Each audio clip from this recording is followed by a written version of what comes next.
Hello, hello, and welcome to Temple of Ballspot, where our decks are not optimized, but our plays sure as heck are fun. I'm Andy. I'm Bruce. And welcome back to Season 11, Episode 2! It's episode 102 overall. I'm very excited. We spent all of like an hour and a half last week talking about some of the planes that we get to visit while playing Planechase, the new ones, the new March of the Machine doodads. Oh yeah, we're plane chasers, as Bruce called us last week. Yes, and we're proud of it.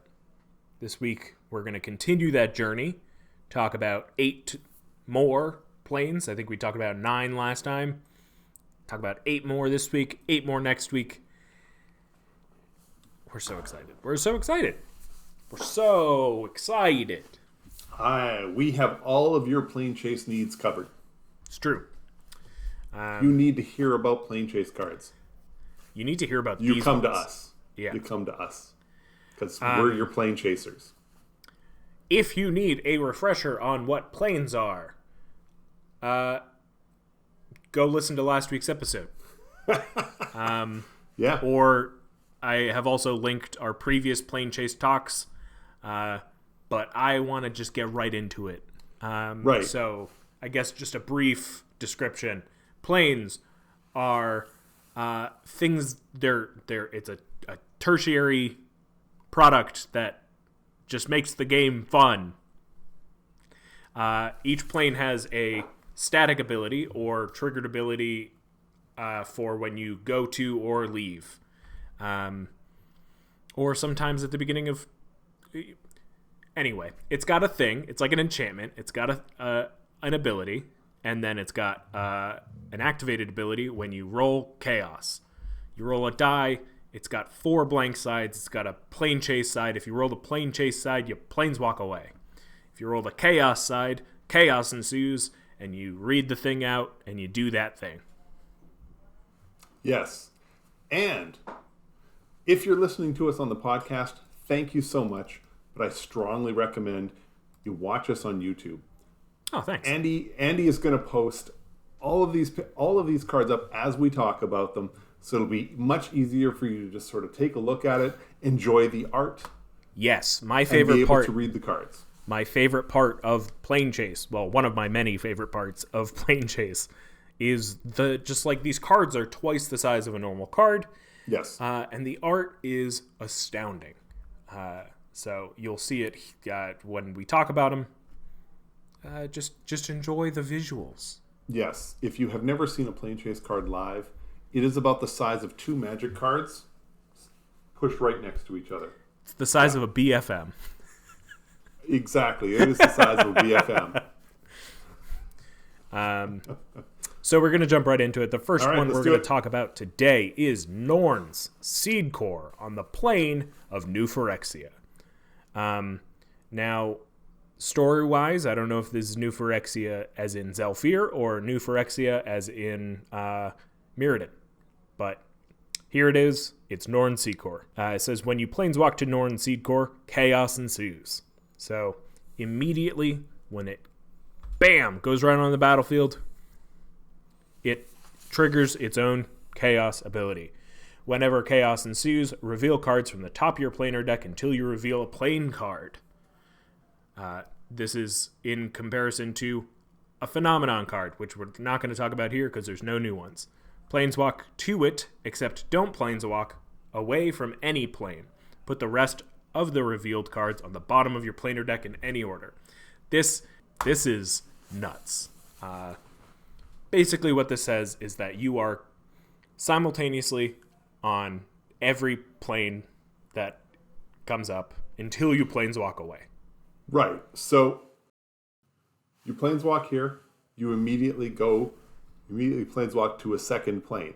Mm-hmm. So that just means that when you're on these 2 planes, when you roll chaos or whenever chaos ensues, you're going to do what it says on that card. Yeah. And then you're going to do what it says on Norn Seedcore, which means you're going to go to a 3rd plane.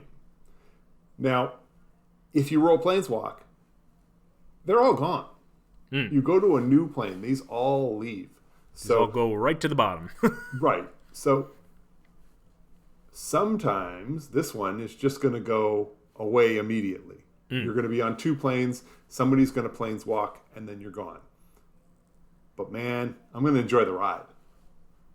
What's great about this too is like with the new mechanic of on that one cycle of cards of Will of the Planeswalker. Yeah. You get to choose whether you planeswalk, or when it enters the battlefield, you either planeswalk or chaos ensues, and like it's like a table thing.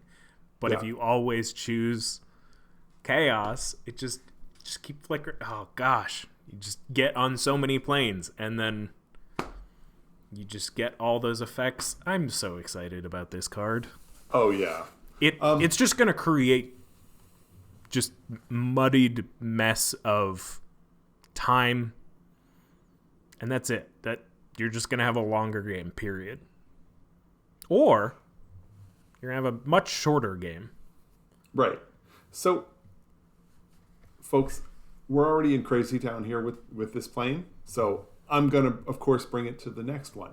There is a Beeble in the latest unset, and I cannot remember the Beeble's name. However, the Beeble basically says whenever an opponent rolls a die, they roll 2 dice, and you choose the die roll, not them. So doesn't say anything about a planar die.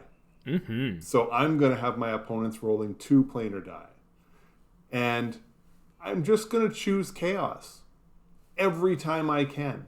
And if we have a chance to planeswalk away or do nothing, we're going to do nothing. Because we're going to stick with this for as long as I can. In other words, until somebody rolls Planechase twice. Yeah.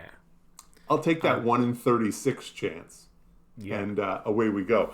But I know that's crazy town. But I mean, it's hard to not, go to Crazy Town with this plane.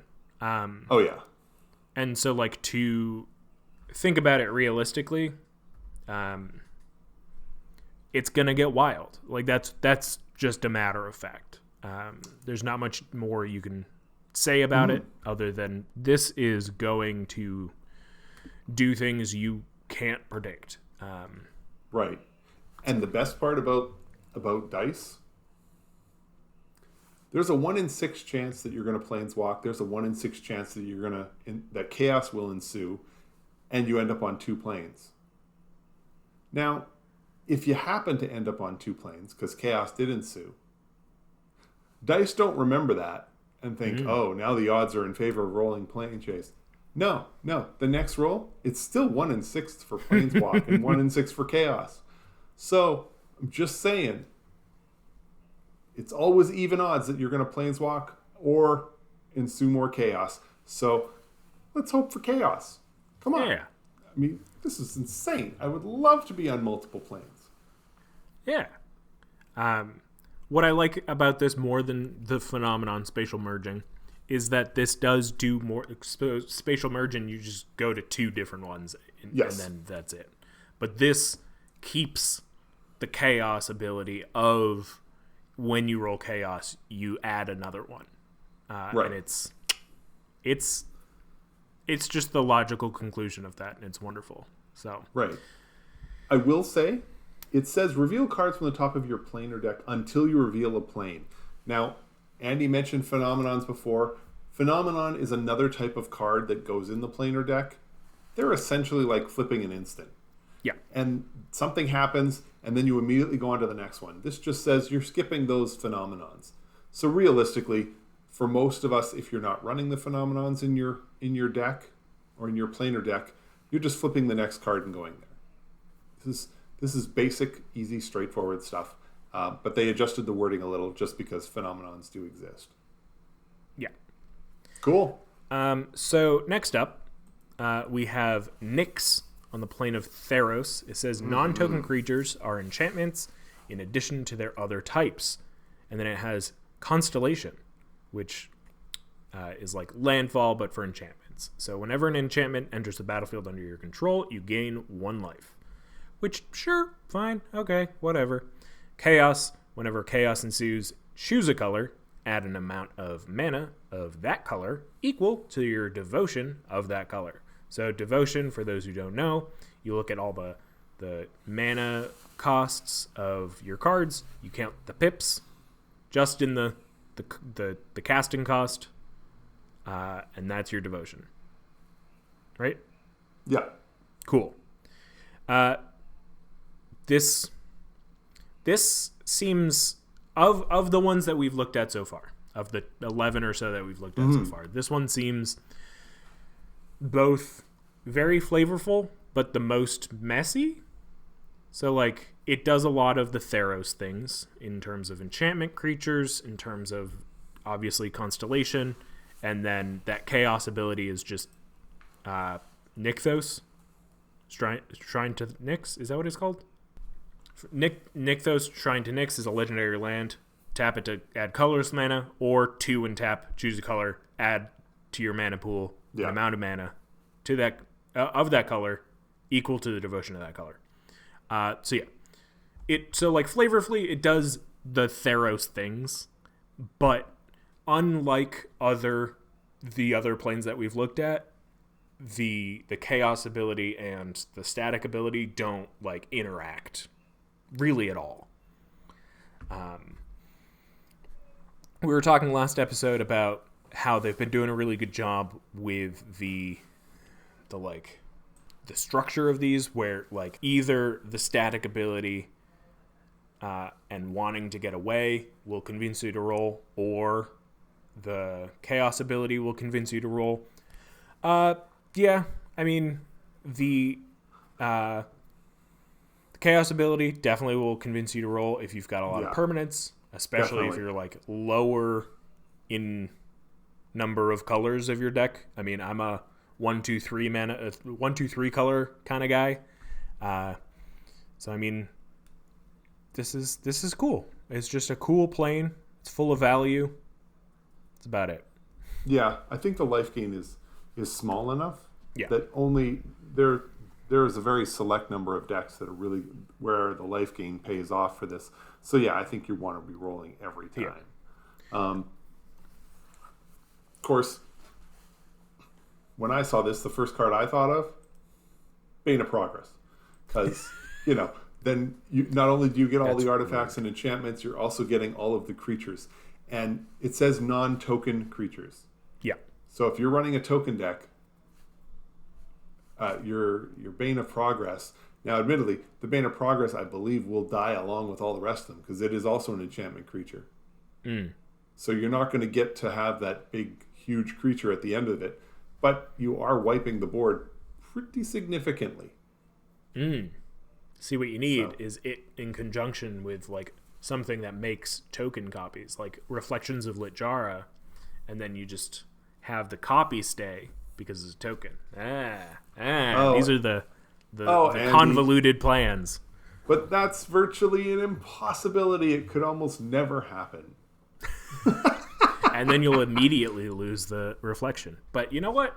I do like how this is set up so that the constellation is helped out by the other part of the static ability. So like any of your non-token creatures are going to gain you a single life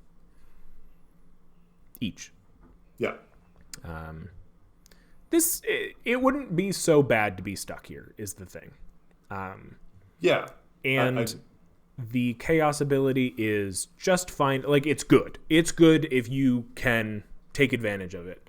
But like, there are definitely going to be times where you're going to forget to roll or something, and it's not going to feel so bad as some other planes that we've seen.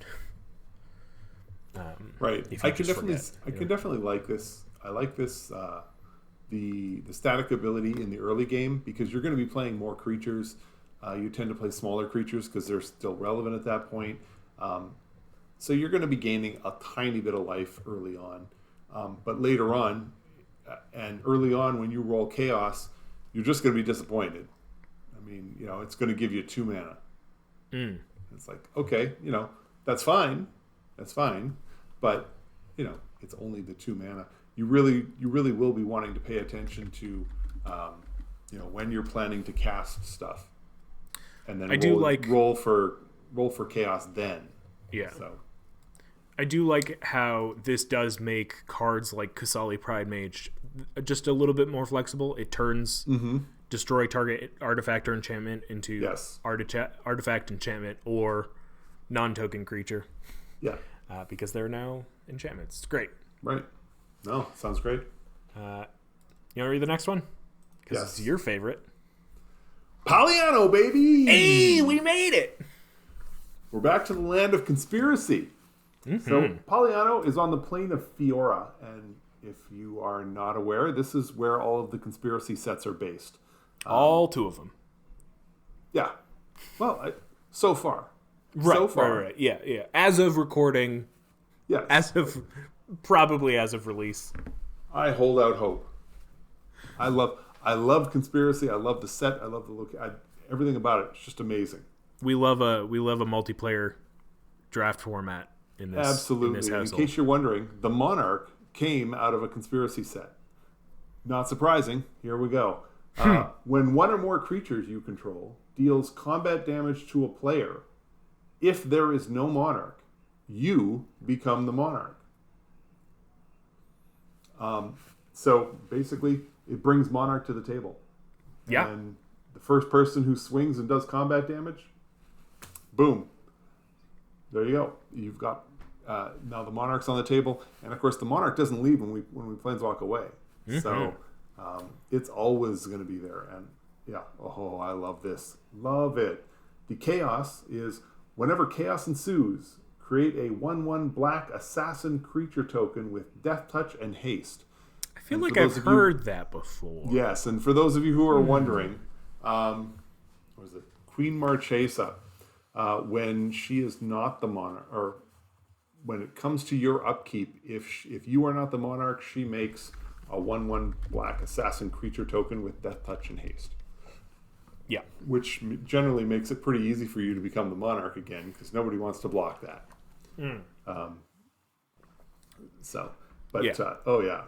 So this has nice synergy within itself, mostly because it's already based on a card. Like it's based on Queen Marchesa. Queen Marchesa, you become the monarch when it enters. I don't know why this isn't when you planeswalk here, you become the monarch, other than like that's just inherent card value to the person who planeswalks here. Like you have to still put in the effort to become the monarch rather than just luck into it. But yeah, I mean, in theory, it also means that maybe there's a reason not to roll the die.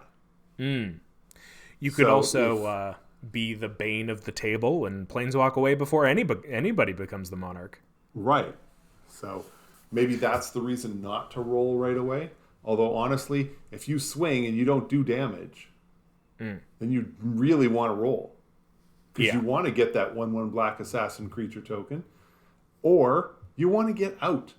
There's no reason to stay at that point, because the idea that you're going to go all around the table and no one's going to do combat damage, wow, that's a pretty tall ask. So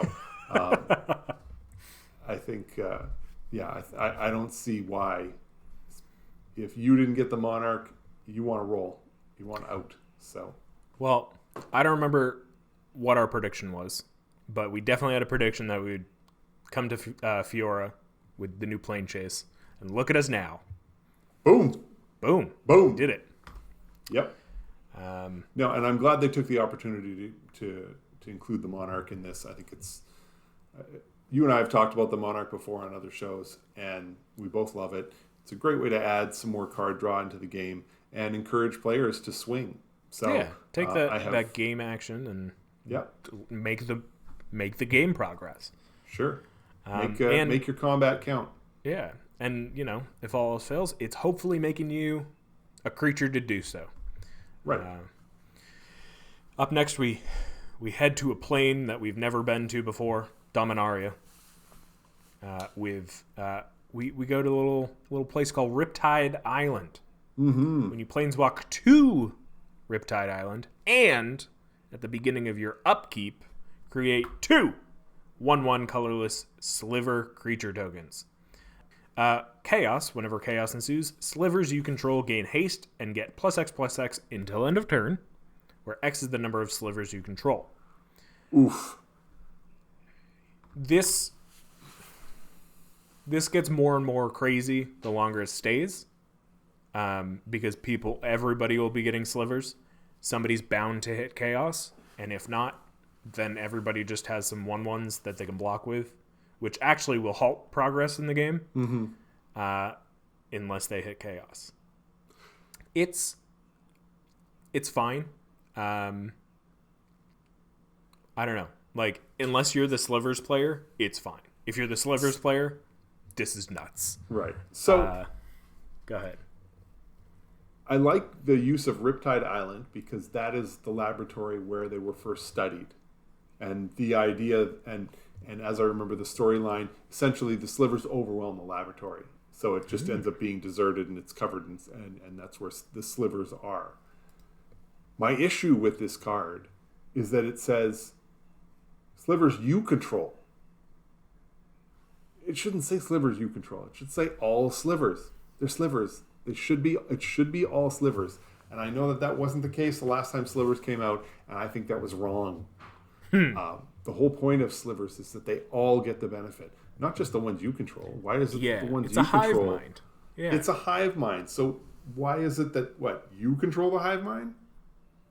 I don't like that. But having said that, hey, on every upkeep we're adding 2 1/1 creatures, and they may very well, get rather big. So in reality, I think that the biggest they're ever going to get, though, is maybe +4/+4. Okay. I mean, how many times around is this going to go? I think, I guess it'll depend on how quickly people want to leave. Yeah. Thing to also keep in mind is any of your changelings, so like Mirror Entity, count as slivers. Just keep that in mind. Yep. So this versus Gold Meadow. Gold Meadow, when a land enters the battlefield, you create 3/0/1 white goat creatures. And when you roll chaos, you get a goat. Mm-hmm. Which do you prefer? Riptide Island. Of course you do. Yeah. The problem with Gold Meadow is it creates 0/1 creatures. So 0/1 creatures are either there to chump block or to be sacrificed. A 1/1 creature can swing. And these ones even have the chaos ability that makes them much bigger so they can swing and hit harder. I mean, if you can get 4, I'm not going to assume that it's going to go around the board all that many times, but say you get 4 slivers and a chaos roll means you've got 4/4/4 creatures, and that's real damage. Mm-hmm. Sure, and who cares? You swing in with them because the next turn they're 4/1/1s and they're going to get wiped out by, a card that gives all creatures -1. Right. So I like the upside to that. The problem with Gold Meadow is the upside is it bogs the game down to the point where nobody swings because what's the point? What am I going to do? I'm just going to swing into a bunch of sheep. A bunch of goats. Yeah, how dare you? And nothing is going to happen. Yeah, how dare me? Sheep at least are 1/1s. Ooh. No, I people like Gold Meadow, and I get it. Honestly, I like the art, and it creates a situation where it encourages long games. Yeah, because it ties the board up. But I think John in our play group and I both are huge fans of Gold Meadow. And I think that it's because both of us play a fair amount of sacrifice synergies. So it's just free resource. I think even though you're only getting 2 rather than a potential 4 in a turn. Right. And there's no way to up that number. I think I would still probably prefer Riptide Island. If for the reasons that you said. You can attack with these, which is huge. You can chip in, you can get the Monarch. You can play around with the initiative. There's so much more utility with a 1/1, and there's still free sacrifice fodder. So right. Yeah, I mean, if you're just looking for the sack outlet, then yeah, gold minnow makes more sense. But Yeah. I like more options, and this one offers more options. Yeah. Can you believe that we've already been through 4? We're timing it just perfectly here. Wonderful. We're going to go to break. We're going to come back with 4 more. Our next one is a pretty cool one. I can't wait to talk about it. So we'll see you on the other side of the break. We'll be right back. Yeah!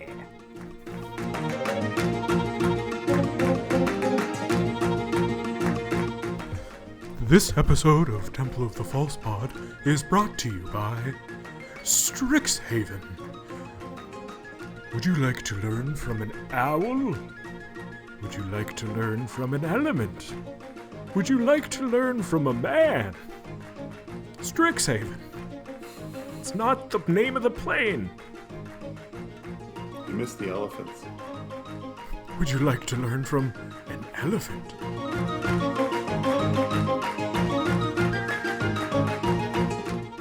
Hey, we're back. Hey! Welcome to part 2 of this fine episode.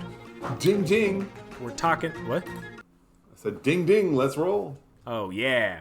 We're talking about planes in the new Planechase stuff from the Commander product of March of the Machine. Mm-hmm. Brought to you by Wizards of the Coast. Not this episode, the product is. If I needed a reason to buy the Commander decks, this is the reason. Oh, for sure. Yeah. So I think the decks each have 10 total? No. I believe so. And 5 10. of them. There's some each. reprints and there's some new. Yeah. 5 of them each are new. 5 are reprints. Up next, we're in Strixhaven on the plane of Arcavios. I hope we end up going back here sometime, because I'd love to know what else is on this plane other than a single school. I don't know if Arcavios has other schools and like it's just schools. And I'm sure some Vorthos person can tell me. I'm sure that it's already been stated, but I hear a lot of people talking about this plane as if this plane is Strixhaven, and it's not. Nope. Wonder if there's another school. Like, do they have an inter-school rivalry? Do they do sports? Do they? Who knows? Steal each other's mascots? Nice. This is also another one that we had talked about in our Planechase prediction episode, and I think this may be the static ability that I wanted. This static ability is instant and sorcery spells players cast have Demonstrate. Whenever a player casts an instant or sorcery spell, they may copy it. If they do, they choose an opponent to also copy it. Players may choose new targets for their copies. This is fantastic. I love this because I love copying spells, and I love helping or, making it seem like my copying spells isn't so bad because somebody else gets one as well. Right. Demonstrate is a fantastic mechanic that I just want so much more of. And then the chaos ability. The chaos ability is whenever chaos ensues, return up to 1 target instant or sorcery from a graveyard to its owner's hand. Right. So this is worded this way to garner table talk, to garner politics, so that you can be like, hey, if you pull that out of your graveyard and demonstrate it to me, pick me, Me. Yeah. I love it, especially where it's just like the opponent's copy resolves first. First and foremost, opponent gets it, and then your 2 copies resolve. Your Love copy and your original. Fact or fiction, baby. Ooh, Fact or fiction. And then you were both going to target each other, and you're both going to do 5-0s. Yeah. Of course, you get a second one. So who knows? But the interesting part I see with this plane is I can see that there's a lot of decks that will never roll. Like this is for a deck that's loaded with instants and sorceries. You just getting one out of the graveyard would be great, but that's a risk. And man, considering what you're getting, no, you just don't take that risk. You just don't do it. You just stop rolling. I can see this being one of these planes where you're at for a long time because there's, two people on the table who are both playing creature-based decks, and they're getting hammered by the other guys. So I can see those two rolling like crazy and spending a lot of mana to try and get the hell away from here. Yeah. This is definitely going to. There are some decks that are just going to be looking at this and saying, "No, I'm never going to roll." Yeah. In most of my Spellslinger decks, I already have ways to copy spells. So, if I'm being actively harangued by another spell-slinging player, right. I think I would be incentivized to roll just because, it's not as much of a bonus. But, I love this mechanic, like I said, because it involves the table. Yeah. I am absolutely a person who would be less likely to roll to get out of here because along with a lot of spell-slinging decks, there are ways to get things back from the graveyard regardless of this chaos ability. And, generally you're ready to not pull things out. What I like about this chaos ability, more than, say, Leer gives your instants and sorceries flashback. Flashback exiles the card at the end when it resolves. Or, I guess, doesn't resolve. This just puts it back in your hand, and then it will go to graveyard again. So you can get into that loop if you end up getting chaos a bunch. Right. But, that's going to cost. And, it's silly fun is what I see out of this. It could very well be broken and mishandled, I think, is a proper is a way to quietly put down people who would tend to break this card. But I don't know. Mm-hmm. I think it could be silly in very casual groups while absurd in groups that would abuse it. Right. And this is all, again, demonstrate by itself is like this. So if you're on a plane, this is one of those planes where if you are the threat, even if you've got an instant or sorcery deck, you might want to get off of this plane because your opponents are just going to be giving those spells to each other. Yeah. So if you've got, all my creatures get indestructible until the end of the turn. Well, now suddenly the other guy also gets this. It just there's so many options when you're essentially working a 3-on-1 game. You really don't want your opponents to be demonstrating their prowess with the other people in there, essentially on their team. So, but this looks like a fun one. But yeah, maybe you need to get off of this thing as fast as possible, or maybe you can stay here forever. So, Andy, I want to read the next one. Please do. The next one is called 10 Wizards Moutain. We're on the plane of Shenmeng. Yeah. So the static ability, whenever you roll the plane or die, put a +1/+1 counter on up to one target creature. Now, it doesn't have to be your creature. It can be any creature. And it's whenever you roll the plane or die. Not when you planeswalk, not when chaos ensues, every time. So you're getting a free +1/+1 counter to put on a creature every turn. And if you want to pay 1, you get another one. And if you want to pay 2, you get another one. And if you want to pay 3, you get another one. Unless, of course, you planeswalk away. But even if you're planeswalking away, you're still going to get that. Even on the planeswalk roll, because you've rolled the planar die. So, oh my gosh, I love that. The chaos, whenever chaos ensues, creatures you control gain flying until the end of the turn. With Strixhaven, we talked about how if your deck is built a certain way, you're never going to want to roll because the ability is so good. With this one, you're just going to roll every single time. There's no reason not to.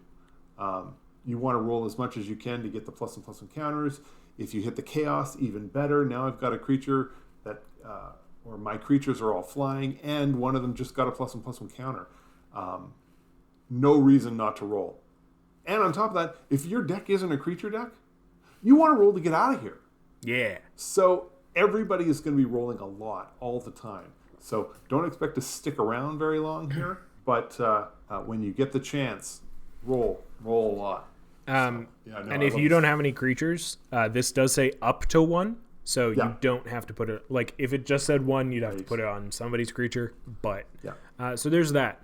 Now... My first instinct was that Beeble that you were talking about earlier. Yes. Or, say you're playing your Buzzbark deck and you've got Krark's Other Thumb. Yeah. You roll 2 planar dice. Do you get 2 +1/+1 counters? I can't remember if it's... I would think so, because you're rolling the planar die twice. I think so. Because I know in some just ignoring the result, supposed but to you did do the roll. Yeah. Anyway. I can't remember if some of them say to ignore the result, and I thought some of them said ignore the roll. Yeah. But I'm not sure. In any event, that's there, Yeah. So these what are they called? Abilities? I don't know why I'm having trouble with those words. Are reflective of the 2 characters that we know from this plane. Mu Yanling and Jian Yangu both were from the M20 set, the core set 2020, as well. Like, I think that was their second printing as characters. Jian Yangu gives things +1/+1 counters. Mu Yanling makes things fly, which makes sense. We see that clearly here. Well represented on this particular Planechase card. So yeah, it's it seems like 10 Wizards Moutain 2 is like a very interesting name that makes me excited to see this plane possibly. Yeah. So we'll see. We've got 2 more for you. The next one is the Caldaia from Capenna. The plane is Capenna. The city is New Capenna. Remember that. Creature spells you cast from your hand have Blitz 3. Blitz is if you cast a spell for its blitz cost, it gains haste, and when this creature dies, draw a card. Sacrifice it at the beginning of the next end step. So it's going to be dying at the end of the turn anyway. So the idea is that you put it down, it has haste, it attacks, and then if it dies in combat, great, you draw a card. Or at the end of turn, you sacrifice it, and it dies, and you draw a card. Right. So that's all creature spells. That's great. And then your Chaos ability is whenever Chaos ensues, return target creature card from your graveyard to your hand, thus completing the cycle. It's nifty. It's flavorful. Blitz 3 is a little busted. I'm surprised it's not like your blitz cost is equal to your... something, yeah. Like, equal to the mana value -2 or something. Like you're like a foretell type thing where it's the same number or slightly different. Blitz 3 has a lot of baggage. Say you play an Ulamog for 3 mana. Mm-hmm. You still cast it. Yes. So you get the cast trigger, and then you attack with it, and it's turn 3. It may be turn 2. Right. And then you get to draw a card to replace it at the end of the turn. Yeah. And, you know, with this specific example, you sacrifice it, you draw the card, it gets shuffled back into your library. And it gets shuffled before you draw, so who knows? Maybe you drew it again. Something else to keep in mind? Mm-hmm. If the creature is bounced back to your hand, it doesn't die. So it doesn't get sacrificed. So you can get into the battlefield triggers on your creature for 3 mana per activation. So 3 mana, bounce it, play it again for 3 more mana, and you're getting double the enter the battlefield triggers. Yeah. And with 3 being the blitz cost, it's commander, folks. I mean, there's going to be plenty of times when you can blitz out 2 creatures at once, or 3 creatures. I mean, 3 massive beaters coming out all at once and swinging all at once. That's just out of nowhere. You don't defend against that kind of thing. You know what this makes me think of? What's that? Emil. Because you're going to blitz out a creature. Mm-hmm. It's going to hit somebody. And then before you sacrifice it, or even with it on the stack, you're going to flicker that creature.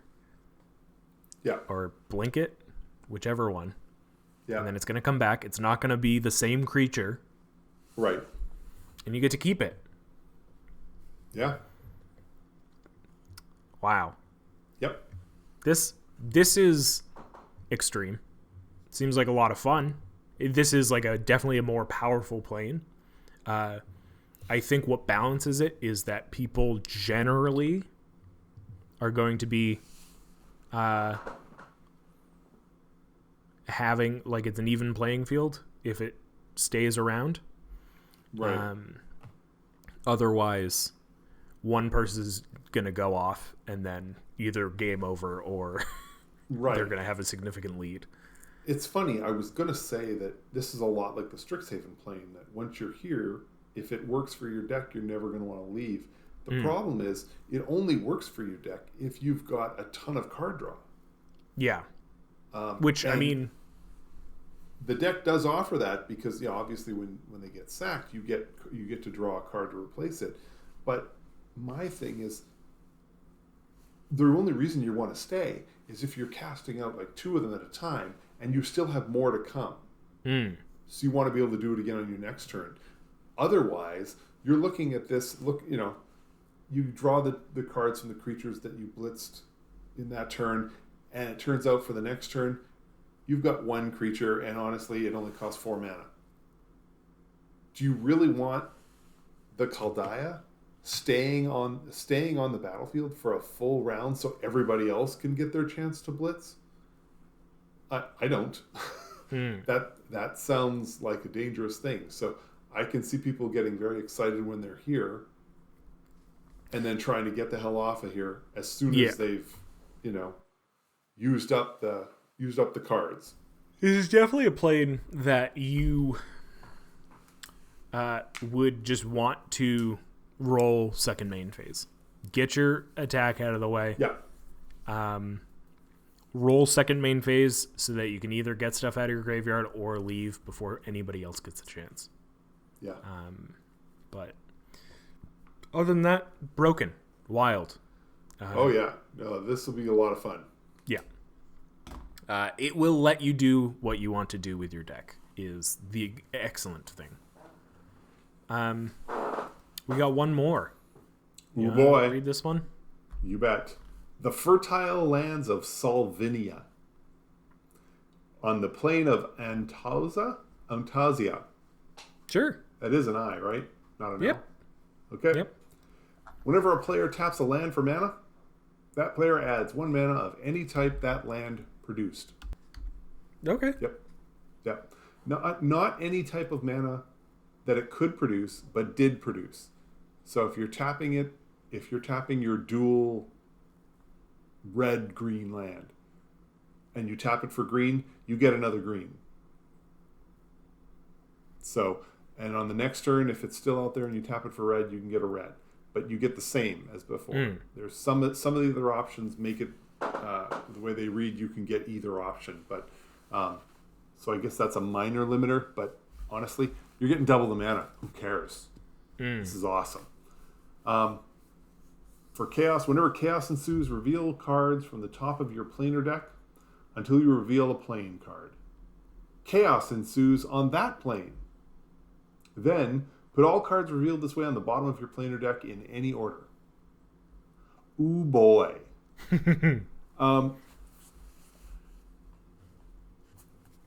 I can see a lot of games coming to a complete standstill on this plane. most players are going to want to stay and get the double mana. Because the chaos is who knows what. Yeah. It's chaos from another plane. You have no idea what that chaos is going to be. So it's going to be all your slivers get +X and haste. Right. So I don't have any slivers. So why would I roll? The only Yeah. reason to roll is to get off the plane, and the only reason you'd want to leave the plane is because you're the one who has 3 lands and everybody else has 7. Right. That would be the only reason you'd want to leave. And honestly, even then, you want to use your 6 mana up and then leave. Right. So, yeah, I don't know. I love it, and I think I'm one of those people who is just gonna not roll because It's much more exactly where I predictable. want to be. Yeah. Well, it's where you want to be, and if everybody is doubling their mana and you've got practically the same number of lands as everybody else, all this does is says you're dropping the game into overdrive. Let's go. Yeah. So, yeah, I think I don't know that I take my chance. This is another Roll the one. plane or die.